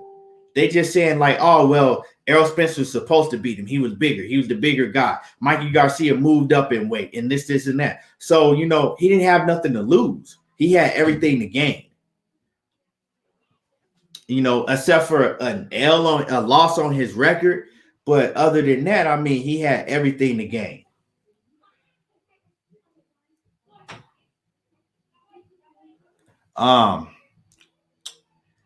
Yeah, so I mean, now, before I get off of here, because I've been on here for a minute, I want to talk about Andy Ruiz Jr., right? I was watching the interview recently that Andy Ruiz did, and Andy Ruiz was talking about, like, basically, first of all, he says he don't have a trainer yet. He says that he's training on his own, you know, doing the things that he know that he should have been doing before, leading up to the Anthony Joshua fight. He's, you know, running and, you know, getting himself in shape on his own. He don't have a trainer. He said he's still figuring out who he's going to get for his next upcoming fight, right? Now, the thing I want to talk about is, we all know, or maybe y'all don't know, Andrew Ruiz was supposed to be fighting Luis Ortiz this summer, right? His next fight was supposed to be against Luis Ortiz. Andy Ruiz, in this interview, he says that he turned down the fight with Luis Ortiz. He says that he turned down the fight because he needs a tune-up fight in between before he takes a fight with Luis Ortiz. So this man just fought not too long ago, right? He just fought and got his ass beat by Anthony Joshua, right? Now, he was offered a fight with Luis Ortiz. That fight ain't hard to make. They on the same platform. Luis Ortiz fought around the same time, you know, a couple weeks apart from Andy Ruiz, right? They both coming off of L's. They both lost. Luis Ortiz lost by a devastating knockout. Andy Ruiz Jr. got beat off 12 rounds. Now, everybody talking about Luis Ortiz Jr. is a bum. He's old and he ain't shit and this and that because they seen Deontay Wilder knock him out twice. Now, tell me why Andy Ruiz Jr., Andy Ruiz, he don't want no smoke. He came out and said that he don't want to fight Luis Ortiz right now, that he needs a tune-up fight before he fights Luis Ortiz. Now, if this man is so old and he's such a bum and this and that, tell me why none of these guys besides Deontay Wilder got nuts enough to step in the ring with him. Why? Tell me.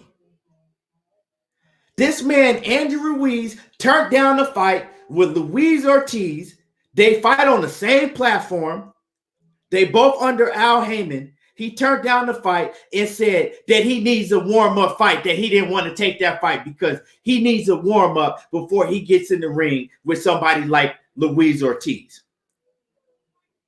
When both of those guys just fought not too long ago, and they fought less than a month apart from each other. So tell me why everybody is saying that Luis Ortiz is old, he's washed up, he ain't this, he ain't that. Deontay Wilder's cherry-picked Luis Ortiz. Deontay Wilder only fought him because he's 70 years old. But this same man, Andy Ruiz Jr., that y'all said that will beat the shit out of Deontay Wilder, is turning down the same man that Wilder just knocked out twice and saying that he needs a tune-up before he get in the ring with a guy like Luis Ortiz. Tell me, explain that to me, please. Let me see what y'all talking about in the comments. Luis Hernandez says Luis Ortiz is no joke. Facts, he's not. But, you know, a lot of people say different. A lot of people say he washed up and he's 70 years old. Head honcho Kenyatta. He talking to somebody in comments. Stephen Pope says Ruiz don't want no Ortiz problems. Obviously, he don't. He said it himself. He said, once again, he said Andrew Ruiz Jr. said that he turned down the fight with Luis Ortiz because he needs a warm-up fight, a tune-up fight before he gets in the ring with somebody like Luis Ortiz. Come on now. Talk to me. Why? Why is this the case? If this man is 80 years old. Otto Toro says Ruiz is doubting himself. I do think he can beat Ortiz. Ortiz is a skilled old head, but the age is showing now, and Ruiz high output would be too much for Ortiz. I don't have no problem with your opinion, but I don't think that Andrew Ruiz can beat Luis Ortiz. And he don't think it himself as of right now. Javier Gerardo says a lot of people don't know shit about boxing. And that's real talk. They don't. They just like to run off at the mouth if it's somebody that they don't like. If it's somebody that they don't like, they'll change the whole narrative, right? But let one of these other guys besides Deontay Wilder go in there and knock Ortiz out. And then it's going to be like, oh, did you see what he did? It's good. They're going to change the whole narrative. But Wilder did it. He was a bum and he was old and he was 80 years old. Come on now. I know what it is. Luis Hernandez says Ortiz can KO Ruiz. That's why Ruiz knows who he's going against, a true boxer. Yeah. Luis Ortiz is dangerous, especially if he come in the shape that he did that second Wilder fight. Cassandra Mason says, I was looking forward to that fight. They better put some respect on King Kong's name. That's real talk. Cassandra Mason off in the building from that Cincinnati, Ohio, the home of Daddy. Hey, Daddy, brush my hair, Daddy. Daddy, brush my hair. AB, no, AB, anybody can get it. Yeah, the home of AB. Yeah, that's what I'm saying, Cassandra Mason. You know, they better put some respect on Luis Ortiz's name. But once again, Andrew Ruiz is another one that's ducked Luis Ortiz. So he's saying before he gets in the ring with Luis Ortiz, this man that y'all calling that's 80 years old, he needs a tune-up fight. Now, Luis Ortiz, he don't need a tune-up fight. And he fought since Andy Ruiz Jr. fought. You know what I'm saying? He fought after Andy Ruiz Jr. fought. So he's fought more recently, right? And he took the vicious knockout, but he don't need a tune-up. But this other man that went 12 rounds with Anthony Joshua, he needs a tune-up. I mean, like I said, make it make sense. Stephen T said about billions. Let me see. He says, Javier says, look, as much as I don't like Wilder's style, I had Deontay as fighter of the year when he fought Ortiz and Fury same year. Yeah, I mean, you know. Luis Hernandez says Ortiz gave Wilder problems in both fights they had. He gave him a lot of problems. A whole lot of problems. But like I said, people see that and they know better than step in that ring with Luis Ortiz. Like I said, they know better. You know what I'm saying? They know better. They know better to all them dudes besides Deontay Wilder in the heavyweight division. Dillian White done ducked Luis Ortiz on several occasions. Anthony Joshua has ducked Luis Ortiz on several occasions. Jarrell Miller has ducked him. All of them dudes in the heavyweight division, they've ducked Luis Ortiz. But then them same guys that turn around and tell you that he's 80 years old. Well, if he's so old, why don't you get in there and beat his ass? Now we got Andrew Ruiz Jr. that's come out and blatantly telling us that he's not going to fight him until he has a warm-up in between. So with that being said, I appreciate everybody for tuning in. Like I said, once again, go and subscribe to the channel on YouTube, Everything Boxing. Hit my like button. I appreciate everybody for tuning in tonight. And I will be back. And we got a lot more boxing to talk, in this upcoming week. And like I said, you already know how I do. I don't watch reality TV. I watch boxing. And there he go talking that boxing again. And you already know what I say. Anything ain't everything, but around here, everything boxing. I appreciate everybody for tuning in, and I'm out.